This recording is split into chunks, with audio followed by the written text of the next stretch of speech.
বাকিরা চলে যাও, তোমরা টাকাটা গুনে ফেলো। গুনে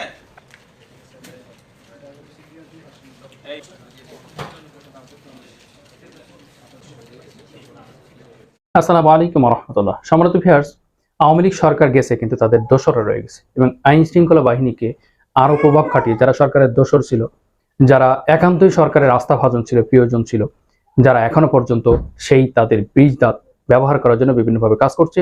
আজকে তারই ধারাবাহিকতায় আমরা দেখতে পেলাম নরসিংদীতে প্রায় 1 কোটি টাকা আটক হয়েছে এবং সেই আটককৃত টাকা অনেকে মন্তব্য করেছেন এটাকে আওয়ামী লীগ কিছু লিডারদেরকে পাঠাচ্ছে বা তাদেরকে উপযুক্তভাবে ব্যবহার করার জন্য এই টাকাগুলোকে তাদের দিচ্ছে।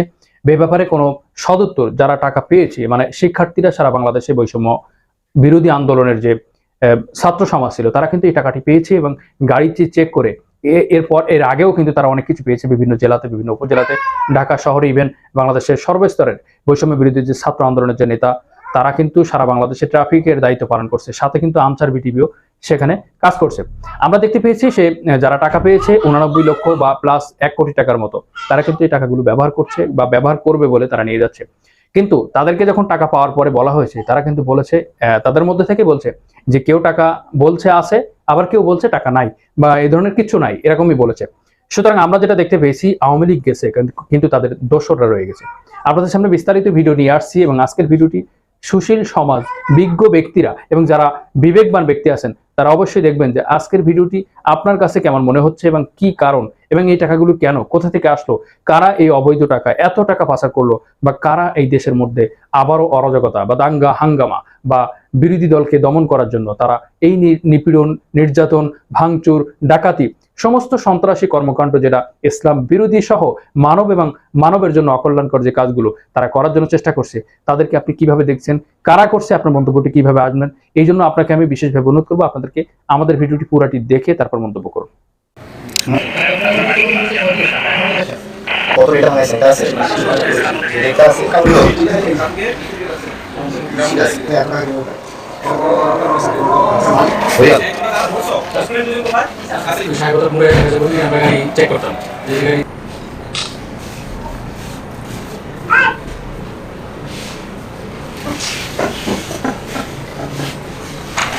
বাকিরা চলে যাও, তোমরা টাকাটা গুনে ফেলো। গুনে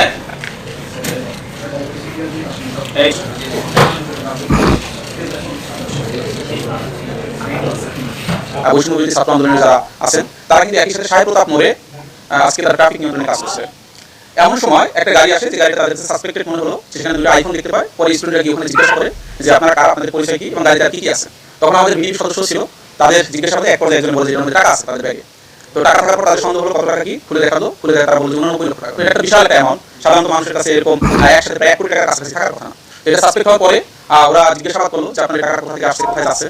তো আমাদের বিএনপি যে দলনেতা আছেন তিনি জিজ্ঞাসা করলেন। তো তখন ঢাকা থেকে একজন লোক ওরা ফোনে ধরাই দিল, সে বললো যে ভাই ঢাকা থেকে টাকাটা যাচ্ছে, এটা ব্রাহ্মণবাড়িয়াতে যাচ্ছে, টাকা ছেড়ে দেন, এটা আমি দেখতেছি। তখন ওনার পরিচয় জানতে চাইলে এবং টাকা কোথা থেকে, তখন ওনারা সদুত্তর দিতে পারেনি। আর ড্রাইভার বলছে এটা ভাড়া করা গাড়ি, উনি এই বিষয়ে কিছুই জানে না। আর যে দুজন ছিল তারা এক সময় এক কথা বলে কোনো সঠিক উত্তর দিতে পারেনি। কখন বলে এটা বিদেশ থেকে আসছে, কখন হুন্ডির মাধ্যমে আসছে। তখন জিজ্ঞাসা করলে কত টাকা বলবো, একজন এক কথা বলে, কেউ বলে 5 লাখ টাকা, আবার কেউ বলে আমাদের 4-5 নিয়ে আসছে। তো তাদের কথায় গরমই হয়, আমাদের এটা সন্দেহ হয়। সন্দেহ হওয়ার পরে আমরা জেলা প্রশাসক এবং জেলা ম্যাজিস্ট্রেটকে বিষয়টা অবগত করি। স্যার অবগত করলে বলেন যে টাকাটা আপনারা জেলা প্রশাসকের কার্যালয়ে এখানে নিয়ে আসেন, আনার পর আমরা প্রাথমিকভাবে এটা জেলা প্রশাসকের যে ট্রেজারি আছে সেখানে তারা জমা রাখবেন। পরবর্তীতে তারা যদি লিগাল ডকুমেন্ট দেখাতে পারে সেটা পরবর্তীতে কোর্টের মাধ্যমে তার সিদ্ধান্ত নেবে। বৈষম্য বিরোধী ছাত্র আন্দোলনের যারা এখন যেসব ছাত্ররা আমাদের ট্রাফিক নিয়ন্ত্রণে কাজ করছেন তারা প্লাস আমাদের বিএনপি সদস্যরা এটা